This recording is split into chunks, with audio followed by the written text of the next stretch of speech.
Hi, my name is Miss Sobkowski. I'm the assistant principal K-12 at Eisenhower.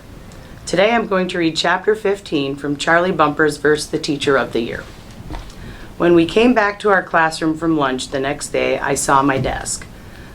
What I mean is, I noticed that it was messy again. Pencils and markers were scattered over the top. Some papers were hanging out and a few sheets had fallen on the floor.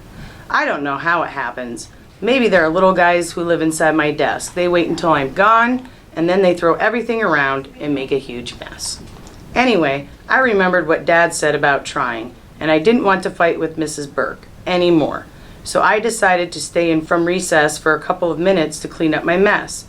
When everybody else is lined up at the door, I stayed put. I must be insane, I thought. Missing recess to clean my desk? Hey, Charlie, Hector said, aren't you going outside? I'll be there in a minute, I said. I have to do something first. I'll wait for you, he said. Go ahead and start the soccer game, I said. I'll be right out. Mrs. Burke came back in the classroom. I guess she didn't have playground duty that day. What are you doing, Charlie? She asked. Nothing, I said. Of course she could see I was doing something. I was cleaning out my desk. But I just didn't want to say it. It would sound like I was trying to be perfect like Samantha Grunsky or something. Mrs. Burke nodded and didn't say anything. She sat at her desk and watched while I emptied mine and started to put things back. Then she started grading papers. Just me and Mrs. Burke, missing recess. I could see the playground outside the window. Tommy and my other friends were playing soccer. Some first graders were throwing a ball up in the air and catching it right outside of our classroom window. Hector was standing by himself. I wondered why he wasn't playing soccer. I got everything back in my desk. It was neater. All done? Mrs. Burke asked. Uh-huh, Charlie said. We seem to have gotten off on the wrong foot, but we're not very far into the year and we still have time to get off to a good start. I hope you're going to pay closer attention to what you're doing and try harder to think about the consequences. She stopped for a minute like she was thinking about something else to say. Then she looked out the window and said, Hector was still standing by himself. She looked back at me. Do you understand me? She said. I nodded. Now hurry outside or you'll miss all of recess. Use your head, all right? Okay, I said. I know you can do better. I nodded again and ran out the door of the classroom to the hallway. I was hoping I could still get in on the soccer game. No running, she called. I opened the big door and ran out onto the playground. Hey, Charlie, someone called. Help us. It was Brady, the crazy first grader. What is it, Brady? I asked. Our ball, he said. He pointed up on the roof. One of General Schuler's new blue and white soccer balls was balancing on the edge, stuck in the gutter.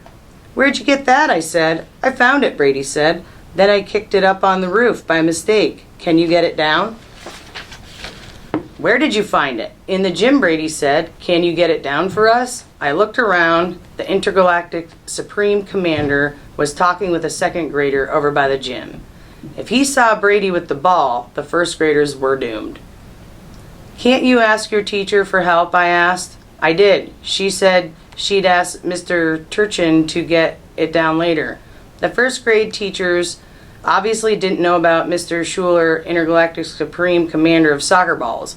Neither did Brady. He didn't have any idea that his life was in danger.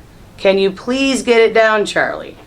Brady needed help, and fast. I looked up at the ball. I figured if I hit it with a rock, it might fall down.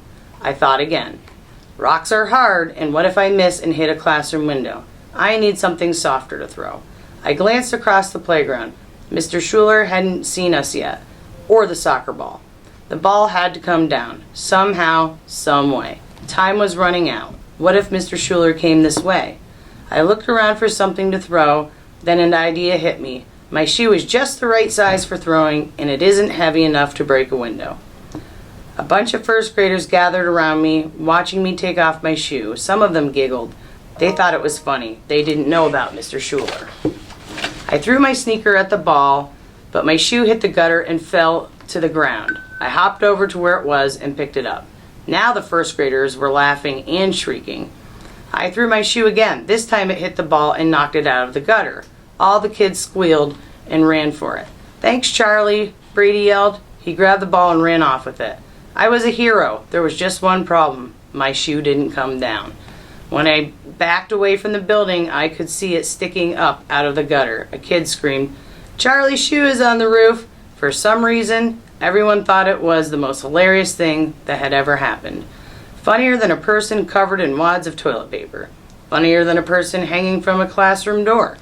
Maybe even funnier than hitting Mrs. Burke with my sneaker. Ha ha ha.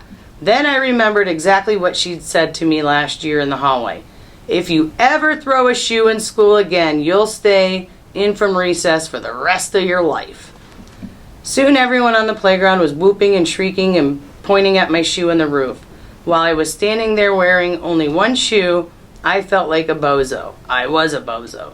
All the noise had attracted the attention of the teachers on the playground and the attention of Mr. Schuler. He was marching toward us. Brady and another kid were kicking his new blue and white soccer ball back and forth. "May I have the ball?" he said. They gave it to him. "Where did you get this?" he asked.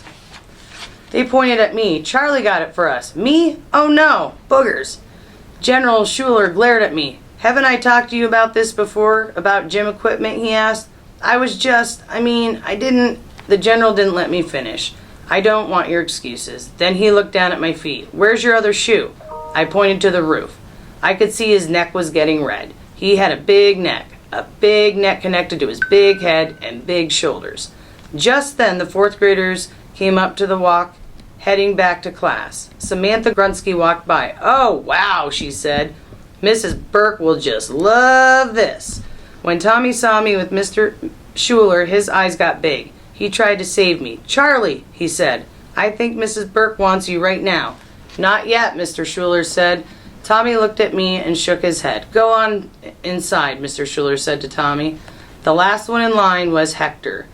"Mr. Schuler," he began, "Charlie didn't... Oh..." "Head on back to class, son," the general said. "But..." "No buts," the general said. Hector gave me a sad look, then went inside. Mr. Schuler looked at his watch and shook his head. "I have a class now," he told me, "but I'm going to talk with your teacher about your behavior."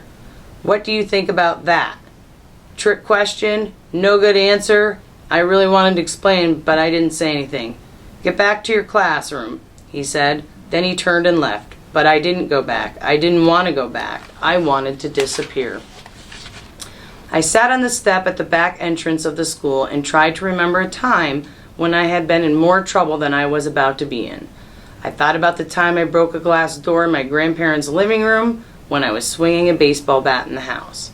And then I flushed Matt's cap down the toilet and water flooded all over the bathroom. And then the time I let the air out of all the tires of my dad's car, by accident, with Tommy. But this was worse. It was like everything I had ever done wrong had all been adding up. Hitting Mrs. Burke in the head with the sneaker, the messy desk, the swinging on the door, the toilet paper, and now this, the shoe in the roof. After my dad had told me not to do any more dumb things, after Mrs. Burke had reminded me to use my head, I was doomed. The general was going to lock me in a smelly gym locker. Mrs. Burke was going to keep me in from recess until forever. My parents would never speak to me again. I don't know how long I sat there, a pretty long time. I knew I should go back to class, but I couldn't do it. I was tossing pebbles into a crack in the sidewalk when I heard the door open behind me. I didn't look. I felt somebody sit down beside me. It was Mrs. Burke. Boogers. She said, there for a minute with me without saying anything. Then she said, "You're missing a shoe. It's on the roof," I said. "I heard," she said. "I asked Mr. Turchin to come out and get it." "Thanks," I said. "You seem to have a problem with your shoe," she said. Her face was very serious. "I guess I do," I said. Just then Mr. Turchin came out the doorway with a ladder. "Hello, Mr. Turchin," Mrs. Burke said. "One of my students seemed to have misplaced his shoes." "So I heard," Mr. Turchin said. "He acted like it was a very normal thing for a shoe to be on the roof. I wondered if he had to rescue another kid's shoe from on top of the school." "Where is it?" he asked. I got up and pointed out where it was. He put the ladder against the roof and climbed up. "Here it is," he said. "Why'd you color it black? Were you going to a funeral?" He chuckled and tossed it down to me. I put it on and tied it tight. "You'd better put a double knot in that," Mr. Turchin said as he took down the ladder. "You don't want to get away from you again." He laughed his rumbly laugh as he carried the ladder away. Mrs. Burke and I didn't say anything. I felt all confused inside. Mad at myself, mad at Mr. Schuler, mad at the whole world. I could feel my eyes welling up with tears. Finally I said, "I keep messing everything up." A big tear snuck out of my eye, ran down my cheek, and hung on the end of my nose. "I wouldn't worry about it, Mr. Schuler," Mrs. Burke said. "He's going to have to learn how to share the soccer balls. They don't belong to him, you know." That was a funny thing for a teacher to say. I wiped the snot off my face with my shirt sleeve. "Hector told me you were trying to help the young children get their ball back," I nodded. "Throwing your shoe wasn't a very good choice," she said, "but it was very kind of you to help them." I looked up at her in surprise. "I know all about you, Charlie Bumpers," she said. "What do you mean?" I asked. "You keep saying that." She was quiet for a minute. Then she asked, "Do you know why I put you next to Hector in class? So I would have a neat desk and be good all the time like he is?" "No," she said. "Then why?" "Because I knew Hector would have a hard time when he started here. He comes from a long way away, and this is a big change for him. He needed people to be friendly to him, and when I asked the third grade teachers who the friendliest boy was, Mr. Romano said it was you. The others agreed. I think my face got red. Something inside me turned over. I sure hadn't expected her to say something nice like that. I smiled a little. Mr. Romano was right. You are friendly to everyone, and I needed someone to be friendly to Hector. That was easy," I said. "He's nice." "Yes, he is," she said. "But if it hadn't been for you, Hector wouldn't have been included so quickly. He wouldn't have had the chance to do something he's good at and win the race. And other kids wouldn't even know his name." I just nodded. "It's a funny thing," Mrs. Burke said, "how sometimes doing something kind can get you in trouble." I nodded again. This was a pretty interesting idea, and then I thought of something else. Do I have to be friends to Samantha Grunsky? Her face twisted a little, like she was trying not to smile. Then she said, "As friendly as you can be. Being mean doesn't really help anything." "Okay," I said. I figured I could be a little nice to Samantha Grunsky if I had to. "Now, Charlie," she said, "the things I said about helping Hector and being friendly are our little secret." "Okay," I said. I was feeling better and better. I doubted that Mrs. Burke shared very many secrets with her students. "Any questions?" she said. "Yeah," I said. "What?" "Mrs. Burke, are you going to keep me in from recess for the rest of my life?" She looked confused. "Why would I do that?" "Because you said last year if I ever threw my shoe in school again, you would keep me in from recess for the rest of my life." And then Mrs. Burke laughed. She laughed out loud. She put her arm around me again and hugged me. "That was a joke," she said. "It sure didn't seem like it," I said. "You sounded serious." She shook her head. "Charlie, I have something to tell you about myself. I have a very dry sense of humor, and I can be very sarcastic." I knew what that word meant. It means saying things you don't really mean in order to be funny. My dad can be sarcastic. He acts like he's serious, and it's funny if you know he's kidding. But you have to know him well enough to know he's kidding. I guess it's the same with Mrs. Burke. Suddenly everything made a lot more sense. All her talk about her class being a prison and calling the superintendent and burying me like a mummy, it was all supposed to be funny. My dad's like that, I said. And so's my brother Matt. Good. Well, then you understand. I try to be careful so people will know I'm kidding, but sometimes I'm not careful enough and they don't realize I'm joking. Okay, I said. I knew right then I was going to get along a lot better with Mrs. Burke. I wondered how my dad was doing with Mr. Grimaldi. "Are you ready to go back in?" she said. "Yep." But then I realized I still had one more question. "Mrs. Burke, how do you make your fingers explode like that?" "Explode?" "Yeah, when you snap them."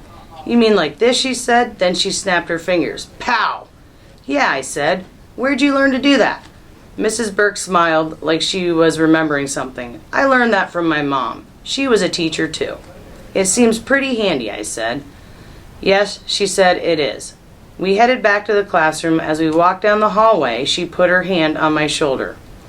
Maybe, I thought, it wasn't so weird that she was voted Teacher of the Year. I might have even voted for her if I had the chance. When we walked into the classroom, everybody was staring at us. I sat down at the desk. Hector looked at me.